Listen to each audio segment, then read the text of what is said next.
দীর্ঘদিন নানা চড়াই উতরাই পেরিয়েছে মালয়েশিয়ার শ্রমবাজার। 2008 সালে অনিয়ম ও দুর্নীতির অভিযোগে শ্রমবাজারটি বন্ধ হয়ে যায়। 2016 সালে তা পুনরায় চালু হয়, কিন্তু দুর্নীতির অভিযোগে 2018 সালে বাংলাদেশ থেকে শ্রমিক নিয়ে আবারও বন্ধ করে মালয়েশিয়া।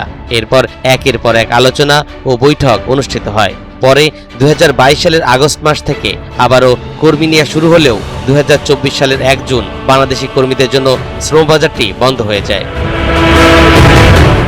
বাংলাদেশিদের বৃহৎ শ্রমবাজার নিয়ে আবার এলো সুখবর। দায়িত্ব গ্রহণের পর প্রথম বিদেশ সফরে মালয়েশিয়া যান প্রধানমন্ত্রী তারেক রহমান।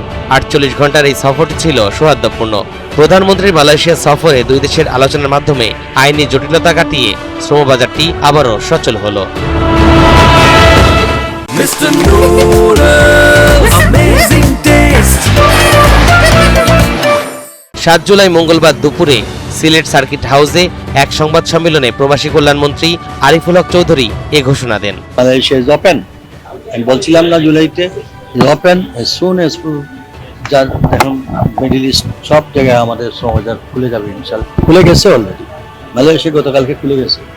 হ্যাঁ, তো এখন আমাদের শ্রমবাজারে আমাদের মিডল ইস্টে আমাদের জাপান, আমাদের কোরিয়া, আমাদের মরিশাস, আমাদের ওমান, সৌদি আরব। আগামী 1 থেকে 2 মাসের মধ্যে সম্পূর্ণ বিনা খরচে মালয়েশিয়ায় কর্মী পাঠানো শুরু হবে বলে আশা করছে সরকার। তবে এবার মালয়েশিয়া নয়, বরং বাংলাদেশি রিক্রুটিং এজেন্সি নির্বাচন করবে। তাই সিন্ডিকেট ও দুর্নীতি এড়াতে সরকার এজেন্সিগুলোর সমন্বিত উদ্যোগের উপর গুরুত্ব দিচ্ছেন বলে মনে করছেন সংশ্লিষ্টরা।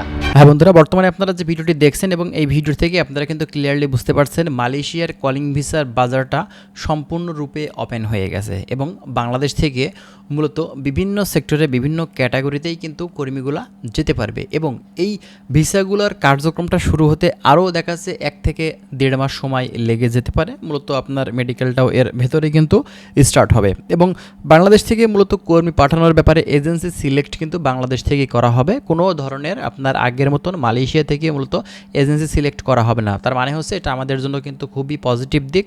আমাদের বাংলাদেশ থেকে মূলত আপনার এজেন্সিগুলো সিলেক্ট করা হবে।